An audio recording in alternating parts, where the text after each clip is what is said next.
manau, kad dabar, kai tik reikalinga ypatingai, pradėti tarpusavį bendrauti, ieškoti kelių, tartis, kaip normaliai antisisteminiai opozicijai.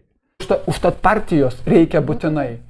Geriau mes kalbėkim apie savo vidinius reikalus, kaip mums su tais patvarkyti vieną, kitą, 5, 6, 7 dalyką, kaip mums su korupcija iškovoti, kaip ten.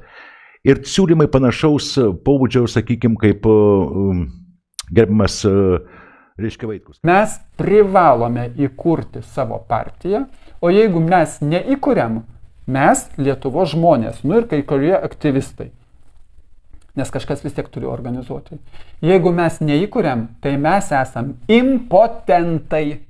Tas griovėjas, tas Putino pakalikas, tas kremlinis vatnikas. Tai nebėra nieko, kuom apkaltinti žmogaus, buvo anksčiau vadinamasis KGB. Dabar, kadangi yra įslaptinta tam tikras kiekis KGB ir puikiai aišku, kad neišslaptins nieks jų atėję, tai toliau dabar vatnikai tampa toks, na, kaip pasakyti, bjauras tiesiog atstumiamas dalykas. Šnipas, putinistas, kremlinis, vatnikas ir panašiai. O kad mes impotentai, tai gerai irgi paliudykime. Aš, Eduardas Vaitkus, nesugebėjau, esu impotentas.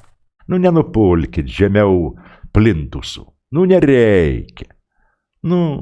Esat gerbiamas žmogus. Pastumėjusi priekį, nepripažino, taip toliau. Tai ką dabar eisit pasikarti, rėksit ant visų, kad jūs.